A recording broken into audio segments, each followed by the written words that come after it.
Aleluya. Muy buenos días.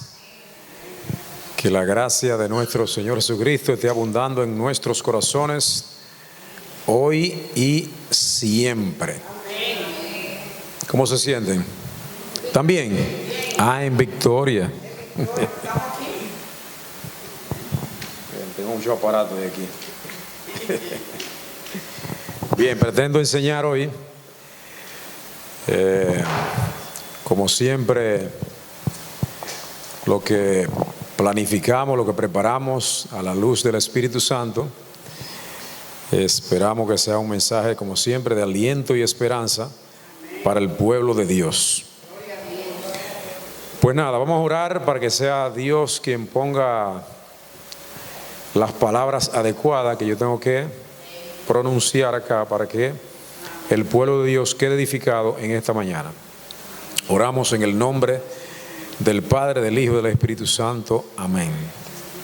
Padre de la gloria, te ponemos en ti esta enseñanza, esta prédica, que la he preparado con mucho amor a la luz de las Escrituras.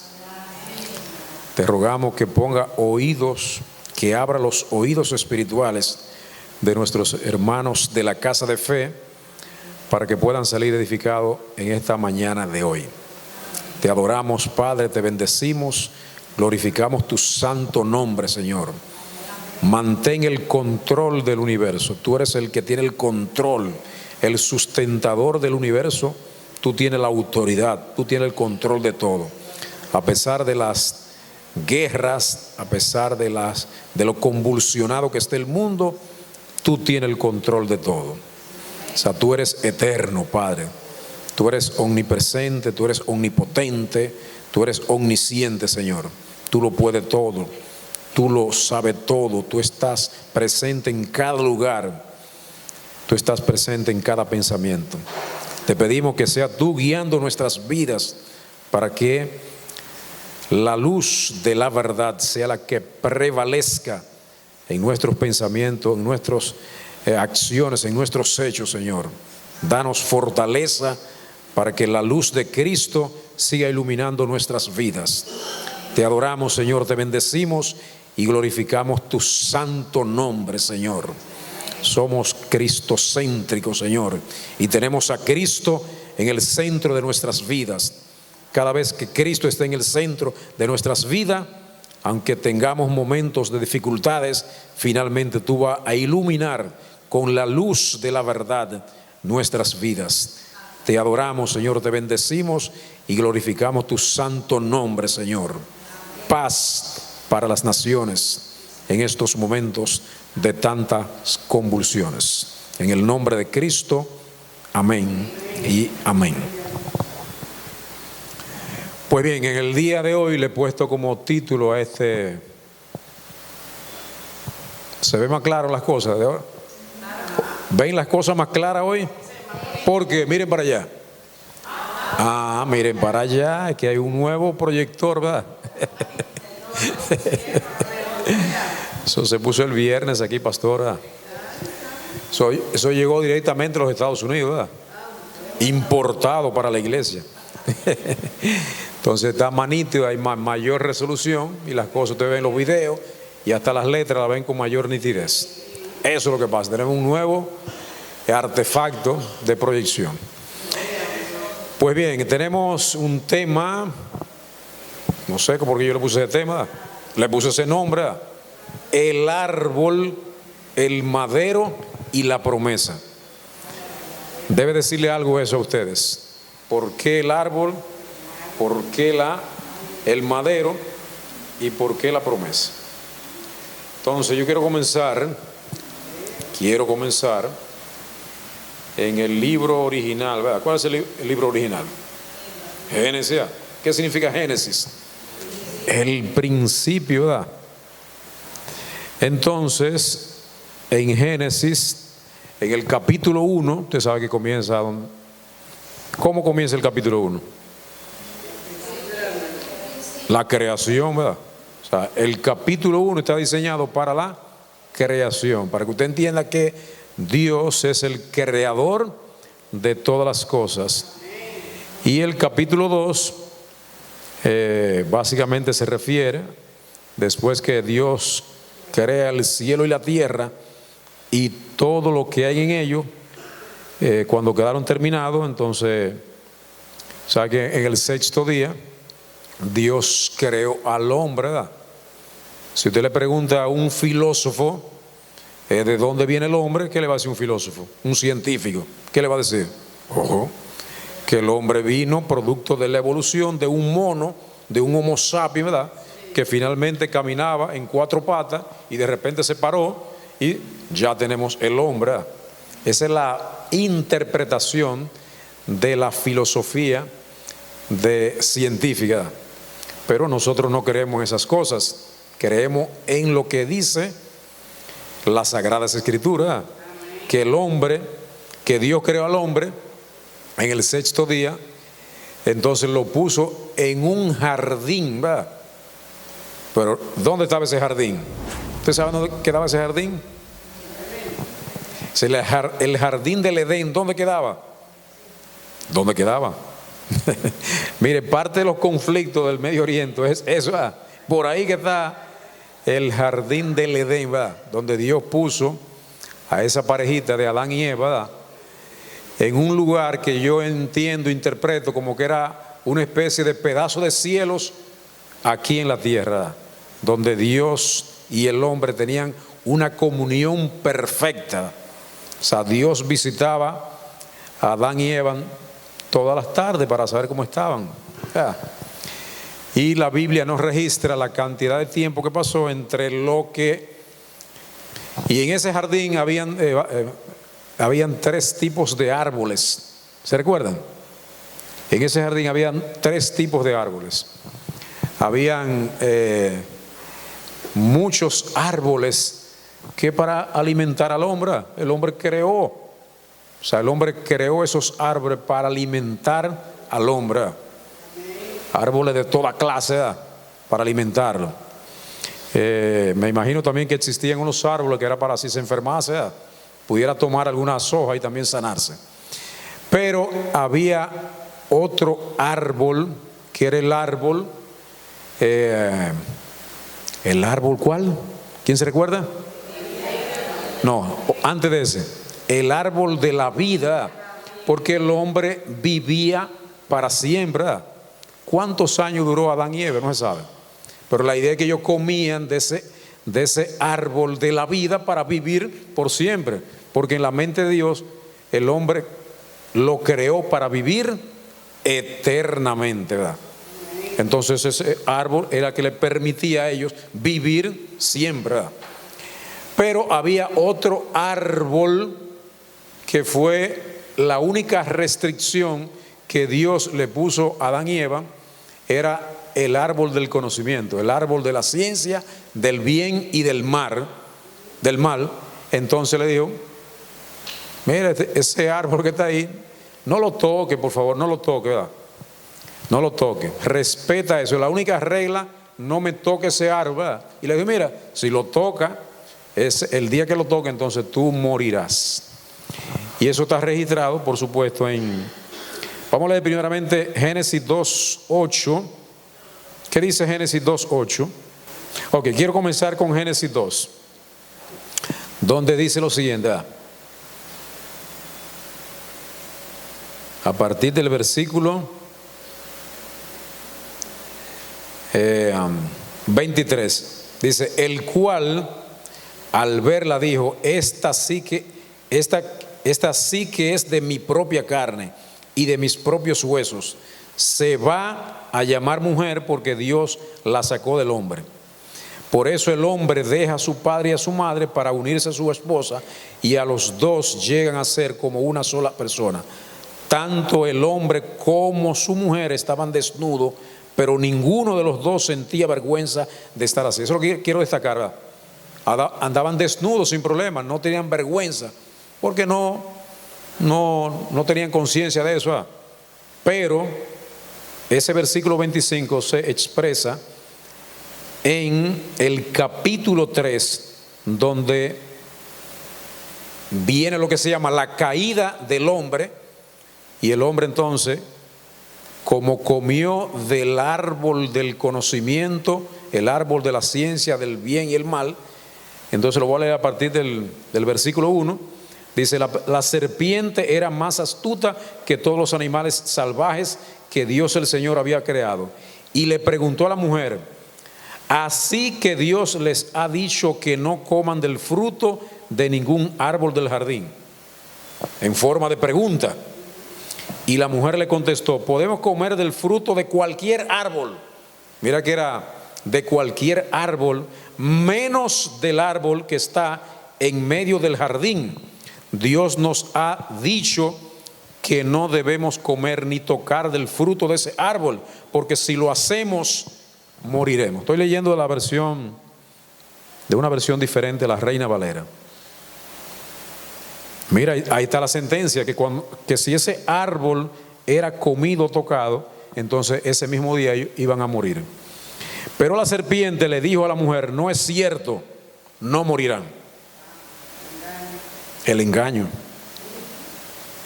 Dios sabe muy bien que cuando ustedes coman del árbol del fruto de ese árbol, podrán saber lo que es bueno y lo que es malo, y que entonces serán como Dios. La mujer vio que el fruto del árbol era hermoso, era como una manzana roja ahí, que usted la miraba y quería comérsela, que sí. Era hermoso y le dieron ganas de comerlo y de llegar a tener entendimiento. Así que cortó uno de los frutos y se lo comió. Luego le dio a su esposo y él también comió. En ese momento se les abrieron los ojos y los dos se dieron cuenta que estaban desnudos. No tenían conciencia, no tenían conocimiento, ¿verdad? En ese momento se le abrieron los ojos y pues estamos desnudos. Entonces cosieron hojas de higuera y se cubrieron con ellas.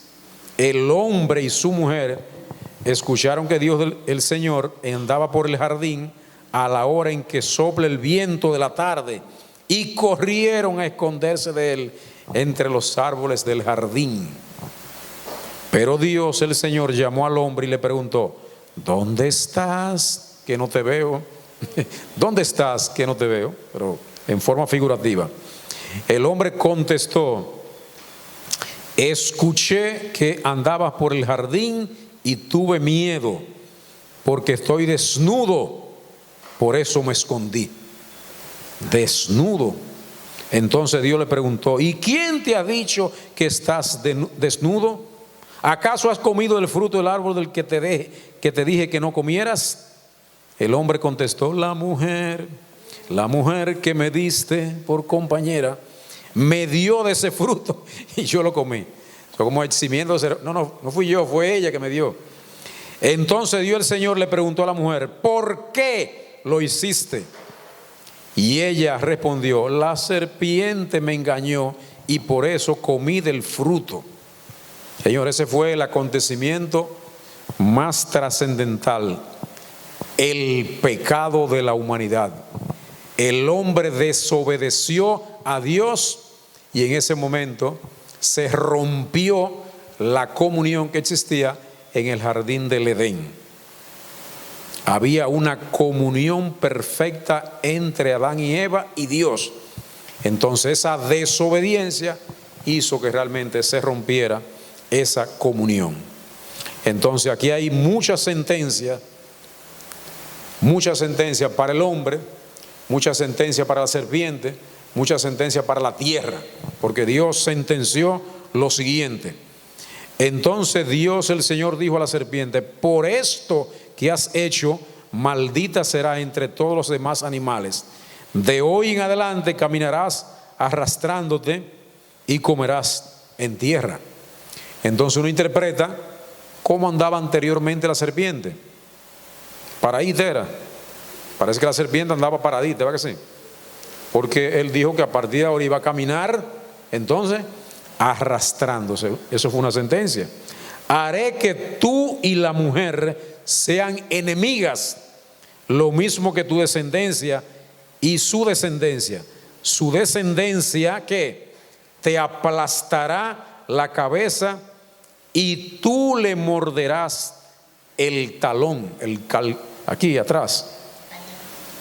Entonces, eso fue Cristo realmente. A la mujer le dijo: aumentaré tus dolores cuando tengas hijos, y con el dolor los darás a luz, pero tu deseo te llevará a tu marido y él tendrá autoridad sobre ti.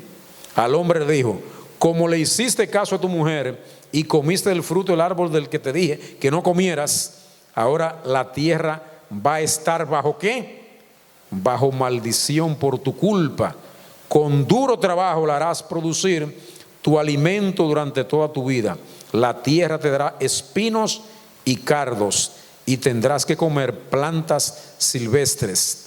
Te ganarás el pan con el sudor de tu frente hasta que vuelvas a la tierra, a la misma tierra de la cual fuiste formado, pues tierra eres y en tierra te convertirás. Una sentencia tremenda que todavía prevalece hoy en día. Vamos a comenzar con mi título, ¿verdad? O sea, mi título se llama El árbol, ¿verdad? El árbol fue el que produjo la catástrofe de la humanidad. Comer de ese árbol significó la desobediencia del hombre para con Dios. Y el madero viene en breve. El hombre fue creado por Dios allá y lo puso en el jardín del Edén, que hay que interpretarlo como el lugar o estado de comunión entre Dios y el hombre. El árbol representa ¿qué? La desobediencia del hombre. El madero representa ¿qué? La redención, la restauración de la comunión que se perdió. Y la promesa es la eliminación del pecado. No habrá, según la promesa, ni lágrimas ni llantos, ni sufrimiento ni muerte. Habrá una vida eterna, sin preocupaciones, sin sufrimiento, sin enfermedad, ni llanto, ni lágrimas, ni muerte. Esa es la gran promesa que Dios nos ofrece. Entonces queremos partir de lo siguiente. Vamos a partir de lo siguiente. Todo creyente debe tener lo que se llama una cosmovisión del mundo. Yo pienso que en lo que hemos hecho algún estudio de discipulado, es como lo primero que se nos trata de enseñar, ¿verdad? Que el creyente debe tener una cosmovisión. Y la palabra cosmovisión, evidentemente que viene del griego cosmos, con K. Cosmos significa mundo, y la palabra visión, evidentemente que significa ver. Entonces, si unimos lo que es cosmo, mundo, visión con ver, entonces tenemos lo que se llama una cosmovisión, que significa literalmente visión del mundo. Entonces todo creyente debe tener lo que se llama una visión del mundo, y a eso se llama la cosmovisión. Entonces no todo el mundo tiene la misma cosmovisión. Hay gente que ve el mundo de una manera, hay gente que lo ve de otra manera. Entonces nosotros los creyentes tenemos una cosmovisión. Entonces esa cosmovisión definida no es más que la manera global en que una persona comprende todo lo que existe: Dios, la vida, el ser humano, la verdad, el bien y el mal, la muerte y el futuro. Entonces nosotros como creyentes, como cristianos, debemos saber qué ocurre con cada una de esas cosas, y si la ponemos a la luz de las Escrituras, entonces nosotros tenemos lo que se llama una cosmovisión cristiana. Entonces, ¿cuál es la cosmovisión cristiana que nosotros debemos tener? Evidentemente que nuestra cosmovisión debe estar a la luz de las Sagradas Escrituras. O sea, nos apoyamos, nos sustentamos en las Sagradas Escrituras. De manera que la cosmovisión cristiana es la manera en que los cristianos interpretan toda la realidad a la luz de las enseñanzas de la Biblia.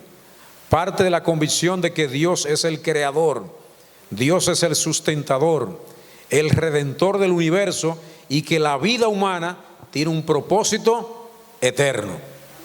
O sea, muchas veces estamos muy concentrados en lo que son las cosas de este mundo, las cosas pasajeras, las cosas temporales, y no debemos fijarnos en las cosas temporales, sino en las cosas que permanecen, las cosas que son eternas.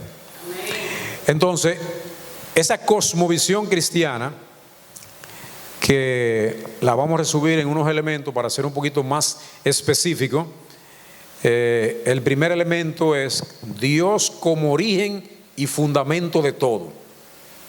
Usted, como creyente, debe entender que Dios es el origen de todo. Antes de Dios, no, Dios es eterno. Dios ha existido por siempre, no tiene un principio, no tiene un fin. Entonces Dios es el creador de todo. Y por eso en el libro de Génesis capítulo 1 vemos que Dios fue que creó todas las cosas. Entonces el primer elemento de una cosmovisión correcta de un creyente cristiano es que Dios es el origen y el fundamento de todo. Dios es eterno, Dios es todopoderoso, Dios es omnisciente, Dios es omnipresente, Dios es santo y Dios es personal. Muy importante entender eso. Dios es una persona. Y Él, por supuesto, creó todo lo que existe con un propósito. ¿Cuál es el propósito de la creación? El propósito de la creación es glorificar el nombre del Todopoderoso, que es Dios. Por eso dice en Génesis 1:1, en el principio creó Dios los cielos y la tierra. Entonces, el primer elemento de esta cosmovisión cristiana es que Dios es el origen y fundamento de todo. El segundo elemento es el ser humano creado ¿qué? A imagen y semejanza de Dios. Como dice en Génesis 1:27, y creó Dios al hombre a su imagen. Entonces, el hombre y la mujer fueron creados a imagen y semejanza de Dios. Por eso que somos parte de Dios. Esto les da que nos da a nosotros que nos da dignidad. O sea, Dios nos creó a imagen y su semejanza. ¿Qué somos nosotros?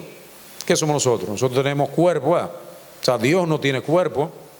Nosotros tenemos ¿qué? Alma. O sea, no tiene que ver con el alma. O sea, no es la imagen del alma de Dios, sino que la imagen y la semejanza que tenemos con Dios es el Espíritu, ¿verdad? Solamente el Espíritu. Fueron creados para relacionarse con Dios y administrar la creación. Entonces nosotros tenemos dignidad, tenemos valor y tenemos propósito. ¿Cuál es el propósito de nosotros aquí en la tierra? ¿Cuál fue el propósito de Dios crearnos y ponernos en la tierra? ¿Cuál fue?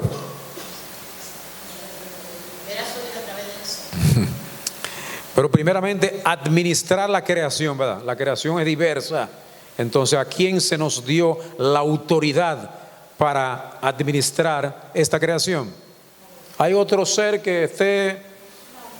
No, por supuesto que no. O sea, Dios nos dio valor, nos dio dignidad, nos dio autoridad, y el propósito nuestro aquí en la tierra es administrar la creación.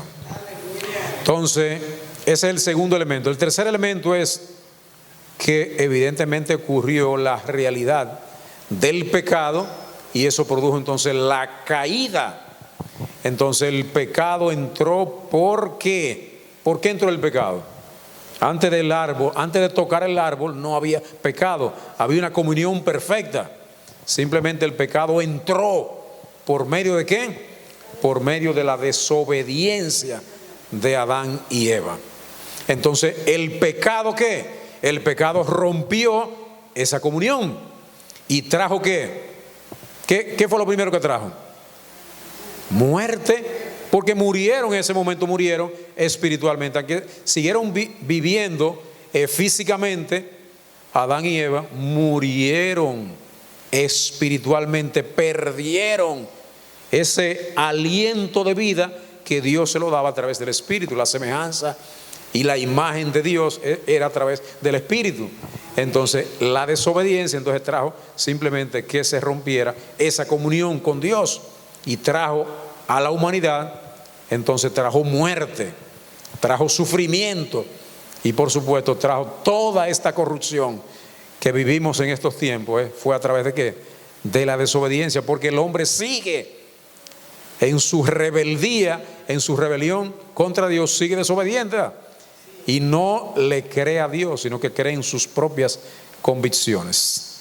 Entonces toda la humanidad está afectada por el pecado, por esa desobediencia. Entonces lo expresa bien claro en Romanos 3:23, por cuanto todos pecaron y están destituidos ¿de qué?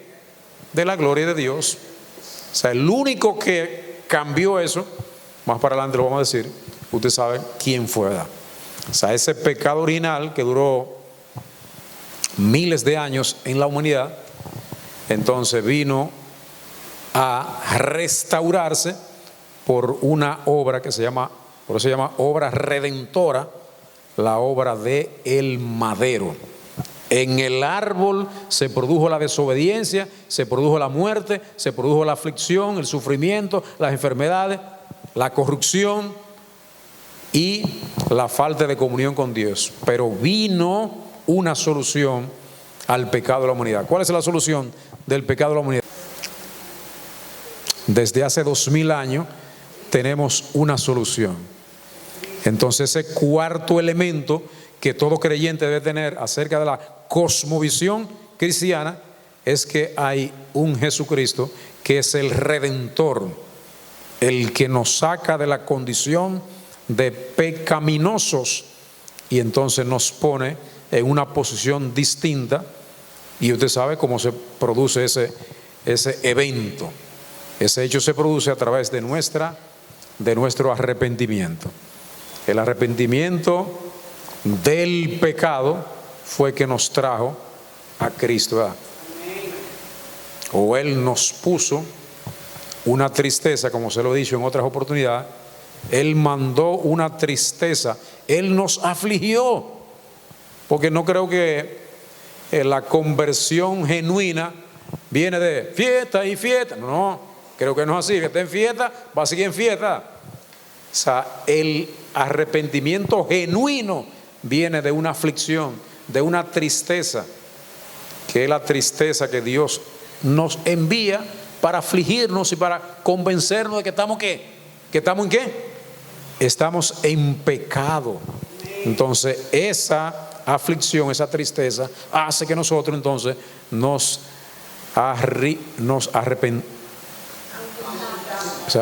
arrepentimiento. Es más fácil. Entonces Jesucristo es nuestro Redentor, el que Dios que envió a Jesucristo en forma de carne, ¿verdad? Por la obra redentora del Espíritu Santo, ¿verdad? Lo concibió en ese vientre de María, creció por 9 meses igual que todo, entonces nació. Entonces, ¿para qué?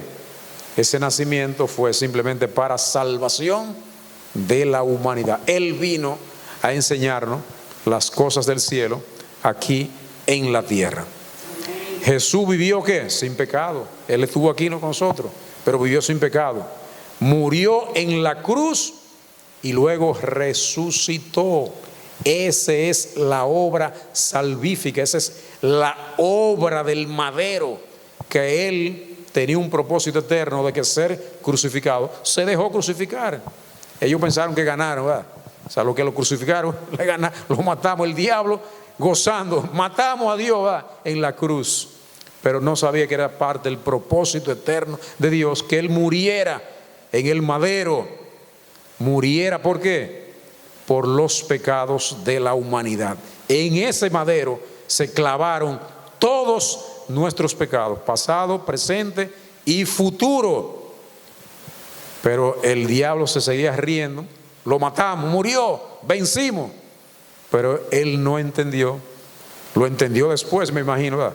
Porque realmente lo más maravilloso no era que Cristo murió en la cruz ni que Cristo murió por nuestros pecados, sino que lo más maravilloso de esa obra es que simplemente Él, Dios, lo resucitó de entre los muertos y le quitó la potestad que tenía el diablo sobre la muerte. Entonces ya es Dios que tiene el poder de la vida y la muerte. Jesús vivió sin pecado, murió en la cruz y resucitó. Eso es parte de la cosmovisión de un creyente. Y entonces en Jesucristo todo hombre encuentra su perdón, ¿verdad? Porque no se trata de arrepentirse, ¿verdad? O sea, si tú te arrepientas y no da el segundo paso, que es que, me arrepentí, ¿y qué? Sí, estoy arrepentido, ¿y qué? Debo pedir perdón, ¿verdad? Perdona nuestros pecados. Entonces, ¿quién perdona pecados? Pastor, ¿usted perdona los pecados? Un sacerdote en la iglesia católica perdona los pecados. Ellos pretenden perdonarlo. El único que perdona los pecados es simplemente Cristo, ¿verdad? Por eso que la conversión debe ser genuina, ¿verdad? Porque tú sabes que hay mucha gente que son sabichuchos, ¿verdad? Que sí, estoy arrepentido. ¿Cuánta gente nos dicen, hermana Betania, sí, yo estoy arrepentido, sí, yo estoy arrepentido, ¿verdad? Y creo en Dios, ¿verdad? Yo estoy arrepentido. Pero hay gente que no quiere pedir perdón, ¿verdad? O sea, doblar las rodillas frente a Dios, ¿verdad? Hay gente que, mire, todavía en los creyentes muchas veces no quieren doblar rodillas. Entonces hay que doblar rodillas. Doblar rodillas significa pedir perdón. Y doblar rodillas significa que uno entiende que hay una autoridad mayor que uno, y esa autoridad mayor que uno es simplemente Cristo, ¿verdad? Entonces hay que arrepentirse, pero hay que pedir perdón. ¿Para qué? Para recibir entonces esa redención y nosotros ponernos ahí en la posición de esa promesa que se llama vida eterna en Cristo Jesús. Porque de tal manera amó Dios al mundo que ha dado a su Hijo unigénito, ¿verdad? Dios nos dio a Cristo, ¿verdad? Para que en Él entonces fueran perdonados todos nuestros pecados. Entonces nosotros no vivir en temor, entonces vivir en alegría, vivir simplemente con la esperanza de que aunque pudiéramos sufrir en esta vida pasajera, entonces hay algo que nos espera después de la muerte. Entonces un quinto elemento de la cosmovisión cristiana es que usted debe saber que la autoridad está en la Biblia. Hay muchos libros que se han escrito, que se han leído, donde muchos le ponen, lo que está escrito en este libro lo escribió un científico, y si lo escribió ese científico, realmente eso es verdadero. Para nosotros, nuestra cosmovisión es que la autoridad nuestra emana de las sagradas escrituras. Ahí está la verdad. La Biblia es la palabra de Dios sin error y la fuente suprema de la verdad. Es la guía del creyente en todos los aspectos de la vida: fe, moral, relaciones, trabajos, etc.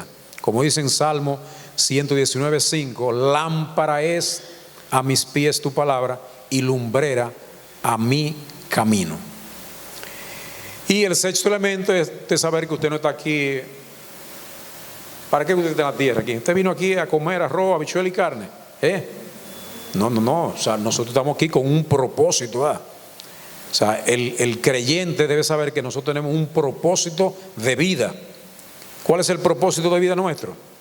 Glorificar a Dios y disfrutar de Él para siempre. Mire que hay gente que no está disfrutando de la comunión que tiene con Dios. Si usted tiene una comunión con Dios, usted tiene que disfrutar. Ahí está su felicidad, ahí está su delicia. O sea, la relación, la comunión del hombre con Dios es la delicia, ¿verdad? Entonces usted glorifica el nombre de Dios, entonces disfruta de esa relación maravillosa. Vivir una vida de obediencia. Ay, Dios mío, cuánto cabeza dura hay en las casas de fe, porque realmente la conversión no ha sido completa. Hay medios convertidos Entonces la conversión debe ser completa, aunque es un proceso que no es de golpe y porrazo que se produce, estamos en el camino, ¿verdad?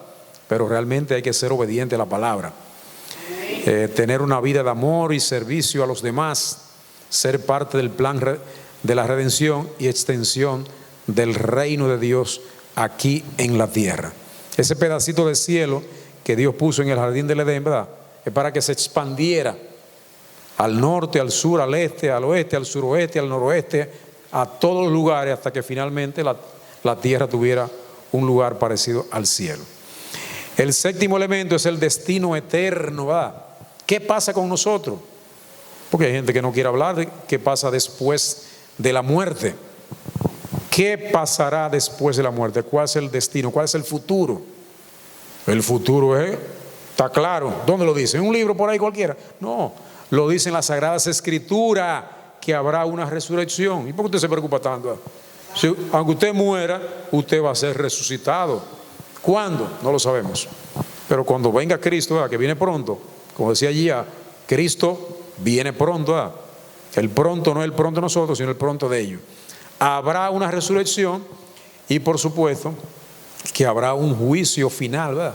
Porque si Dios permanentemente habla de amor, habla de justicia, o sea, la justicia de Dios se va a expresar en un juicio final, donde usted será recompensado, ¿verdad?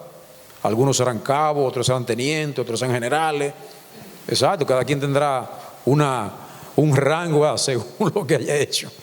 Entonces, los redimidos vivirán ¿qué? Eternamente. Después de que pase ese juicio, uno para la izquierda y uno para la derecha. Los que están del lado de Dios, entonces, por supuesto, van a estar con Dios reinando en un nuevo cielo y en una nueva tierra, como lo dice el libro de Apocalipsis. Y los que rechazan a Dios, entonces, ¿qué es lo que le espera? Le espera simplemente una eterna separación de Dios. El infierno, el lugar de sufrimiento, el lugar de tormento, pero yo sé que van a estar separados eternamente de Dios y nosotros estaremos reinando eternamente con Dios. Como lo dice Apocalipsis 21:1, y vi un cielo nuevo y una tierra nueva para que habitaran los que fueron separados y los que vivieron según la condición de Dios. Entonces, mire, el hombre históricamente se ha hecho preguntas, que es parte de la cosmovisión. ¿De dónde venimos? O sea, la pregunta, dependiendo a quién se la formulen, entonces le va a dar diferentes respuestas. Entonces, ¿cuál debe ser la respuesta de un creyente? ¿De dónde venimos? La respuesta es automática: de Dios, nuestro creador, ¿verdad? ¿Y el científico qué le va a responder? Le va a responder lo que le dije ahorita, que vinimos de aquel mono. ¿Cuál es el propósito de la vida? ¿Para qué nosotros estamos acá? O sea, nosotros estamos acá para glorificar el nombre de Dios y disfrutar de esa relación, ¿verdad? ¿Por qué sufrimos tanto, ¿verdad?, si tenemos una comunión con Él, ¿verdad? Estamos en una comunión con el Ser perfecto, con lo infinito, con el Todopoderoso, con el que lo sabe todo. Entonces, ¿qué es lo que está mal en el mundo? Ahí que están los conflictos de la humanidad. Que si todo hombre reconoce que lo que está mal en la humanidad es que es la desobediencia. ¿Y la desobediencia qué es? El pecado. Entonces, ¿cuál es la solución de eso? ¿La solución cuál es? ¿Cuál es la solución del pecado? No basta con arrepentirse, no basta con pedir perdón, cambio de estilo de vida. ¿Y qué más? Hay gente que se arrepiente, pide perdón a un santo. ¿Qué más? Cambiar de mente. ¿Qué más?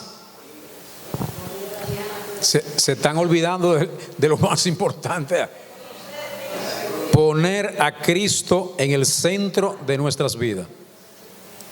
Él fue quien nos puso a arrepentirnos. Él es el que nos puede perdonarnos. Él es el que puede cambiarnos de estilo de vida. Él puede poner la mente de Cristo. Es Cristo, Cuando usted hace todo eso, dice, Cristo está en el centro de nuestras vidas, pero es algo genuino, que no sea solamente un discurso. Sí, yo soy cristiano, soy creyente, me congrego, bla, bla, bla, bla. Una letanía de cosas que son buenas, ¿verdad? Pero quizás la parte más importante es la que falta, que usted tenga una genuina relación con Cristo, una comunión con Dios. Y esa comunión es a través del único intercesor válido, que es nuestro Señor Jesucristo. Entonces, el mal del mundo es el pecado, que es la desobediencia, no hacer las cosas que Dios dice que haga. Y la solución entonces es la gracia que viene de nuestro Señor Jesucristo. Y la última pregunta que todos los filósofos se la han hecho es: ¿qué sucede después de la muerte? ¿Qué sucede? Si usted le pregunta eso a un científico, le va a responder: no hay nada después de la muerte. Porque los científicos creen simplemente en esto material, en este cuerpo que cuando muere lo enterramos para que no hieda, y ese cuerpo se va simplemente deshaciendo, hasta que pasan muchos años y finalmente se convierte en tierra. O sea, lo que dice que de la tierra vengo, de la tierra fui formado, y en la muerte vuelvo a la tierra. Es una creencia de los científicos, que después de la muerte no hay absolutamente nada, todo se terminó. Pero nosotros no. La cosmovisión cristiana es que después de la muerte hay dos cosas: que vendrá una resurrección, que vendrá un juicio, y que finalmente habrá una separación entre los que obedecieron y los que desobedecieron.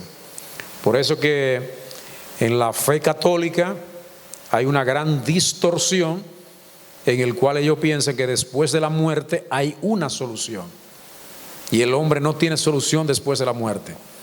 Nos dan un tiempo de ejercitación aquí en la tierra, nos dan esta temporada para que practiquemos una vida según las enseñanzas de las Sagradas Escrituras. Por eso la insistencia que es en vida. Si te moriste y no te arrepentiste, si no viviste una vida según Dios, entonces simplemente tú no vas a estar del lado de los que van a reinar permanentemente o eternamente con Dios. Entonces esa separación, a la pregunta ¿qué sucede después de la muerte? ¿Vida eterna o separación de Dios? Entonces esa es la gran solución. Entonces, ustedes han oído mencionar a Santo Tomás de Aquino y San Agustín, ¿verdad? Yo pienso que sí, que el que ha leído mucho, esos personajes se hicieron esas preguntas: ¿qué ocurre después de la muerte? Y ellos tienen una respuesta para cada una. El primer filósofo lo que estudiamos filosofía alguna vez, nos encontramos con Platón, ¿verdad? Platón es el filósofo idealista. Entonces a Platón le preguntaron: ¿qué ocurre después de la muerte? Y la respuesta de Platón fue la siguiente: el alma es inmortal. Ese era el pensamiento, la convicción de Platón. Después de la muerte el alma se separa del cuerpo y regresa al mundo de las ideas, su verdadera patria, decía él. La vida en la tierra es una preparación para ese regreso. Eso se puede leer en un libro que se llama La República. Y hay otro filósofo que se llama Aristóteles, que fue discípulo de Platón, que era el que sustentaba la filosofía realista. Él respondió a esa pregunta de la siguiente manera: el alma es la forma del cuerpo, no existe separada como sustancia. Aunque acepta una parte inmortal, el nous, su postura sobre la vida después de la muerte es más ambigua y menos espiritual que Platón.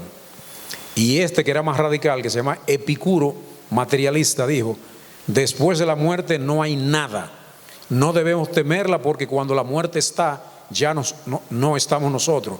La muerte es simplemente la disolución de los átomos que forman parte del cuerpo. Y lo que le mencioné ahorita, que son vamos a buscarlo acá, que son San Agustín. San Agustín era un filósofo de la iglesia en los primeros años, 300, 400 años después de Cristo, ¿verdad? Entonces la respuesta de San Agustín era la siguiente: después de la muerte, el alma continúa existiendo y espera la resurrección del cuerpo al final de los tiempos.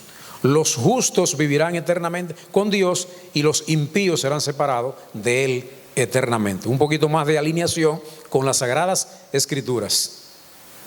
Entonces, él sostenía que el alma era inmortal. Pero mire, señor, el alma no es inmortal. El que le da la inmortalidad al alma es la creencia en Jesucristo. Entonces, el otro filósofo, a ver, lo tengo por aquí, era, San Agustín de Hipona, le decía. San Agustín de Hipona vivió entre 354 y 430 después de Cristo, allá por un lugar se llamaba Tagaste, que hoy es Argelia, al norte de África. Vivió durante la caída del Imperio Romano de Occidente. Entonces Santo Tomás, que vivió más o menos 800 años después de San Agustín, que era también uno de los filósofos de la iglesia, decía lo siguiente: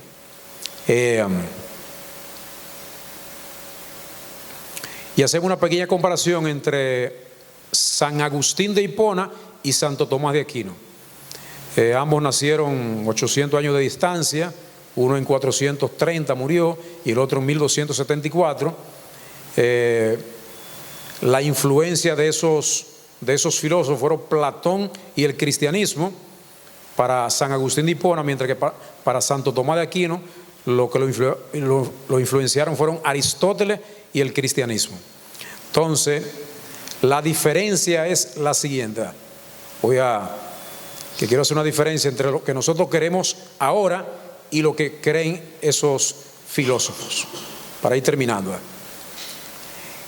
¿Cómo creían San Agustín y Santo Tomás de Aquino en la salvación, verdad? Ellos pensaban que la salvación era por gracia, pero ligada a sacramentos y a obra. O sea, ellos simplemente pensaban que la salvación no solamente era por gracia, sino que había que creer en los sacramentos de la iglesia y también había que hacer obras para ganarse la salvación, mientras que hoy nosotros creemos que la salvación simplemente es por gracia, como lo dice Efesios 2, 8 y 9, por fe y por gracia. Entonces, la autoridad de ellos, ¿dónde estaba? Ellos creían en la Biblia, pero también creían en la tradición de la iglesia. Esos ritos y esas tradiciones de la iglesia era lo que daba la autoridad. Y usted sabe que muchas veces la Biblia y las tradiciones y esa iglesia tradicional no están bien alineadas, mientras que nosotros creemos que la autoridad está simplemente en las Sagradas Escrituras. El pecado original, ellos creían realmente que el pecado original vino por la desobediencia en aquel comer el fruto del árbol que Dios le dijo no. Y nosotros entonces entendemos que la gracia, solo por gracia, si la gracia de Dios viene a uno, es suficiente para nosotros tener esa comunión con Él. Y por supuesto en lo que tiene que ver con María y los santos, ¿usted sabe lo que significa la vengo pronto? Dichoso el que hace caso del mensaje profético que está escrito en este libro. Yo, Juan, vi y oí estas cosas, y después de verlas y oírlas, me arrodillé a los pies del ángel que me las había mostrado para adorarlo. Pero él me dijo: no hagas eso, pues yo soy siervo de Dios, lo mismo que tú y que tus hermanos, los profetas, y que todos los que hacen caso de lo que está escrito en este libro, adora a Dios. Usted ve una respuesta de un mismo ángel al apóstol Juan. Le dijo: no, yo soy igual que tú, yo soy un consiervo, adora a Dios, no me adora a mí. O sea, de hecho los ángeles están en una posición que usted sabe que están para cuidarnos a nosotros. Y dice así, el 12 dice: sí, vengo pronto y traigo el premio que voy a dar a cada uno conforme a lo que haya hecho. Yo soy el alfa y el omega, el primero y el último, el principio y el fin.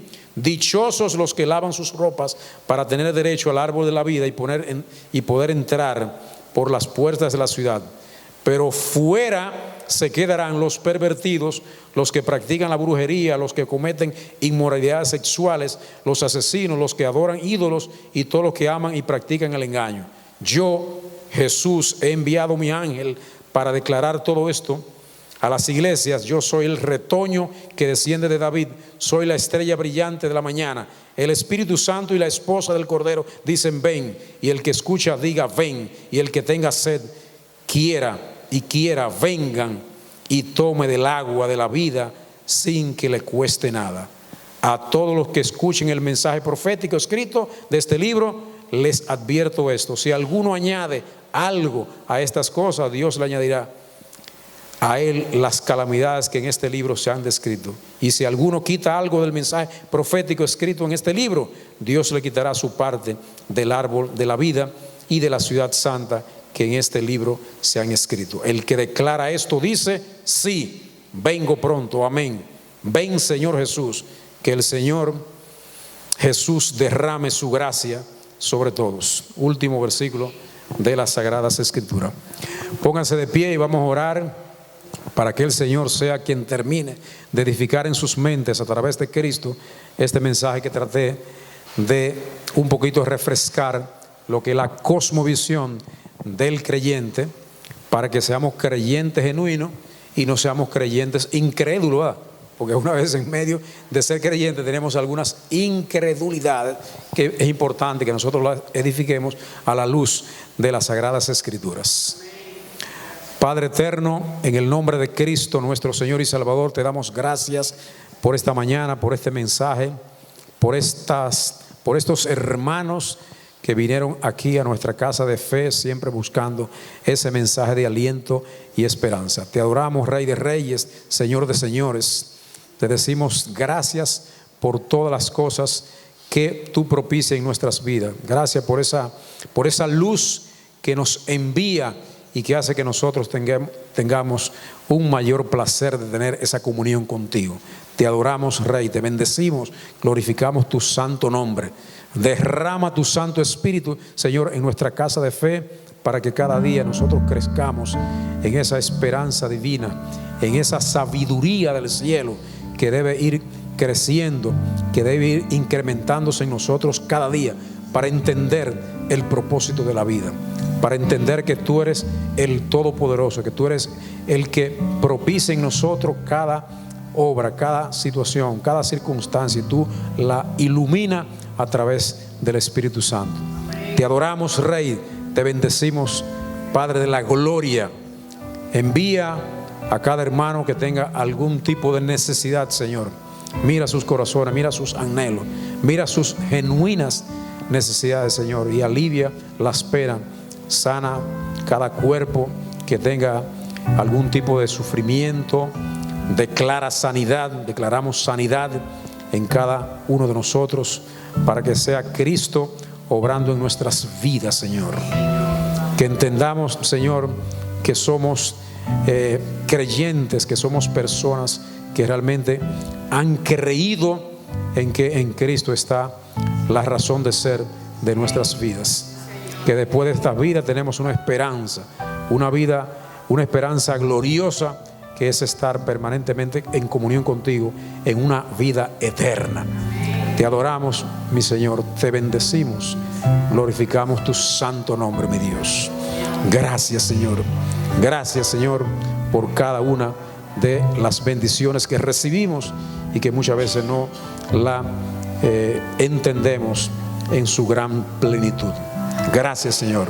Bendiciones, hermanos y hermanas. Un aplauso al Rey de Reyes y Señor de Señores, Cristo Señor, nuestro Señor y Salvador. Amén. Yo seguiré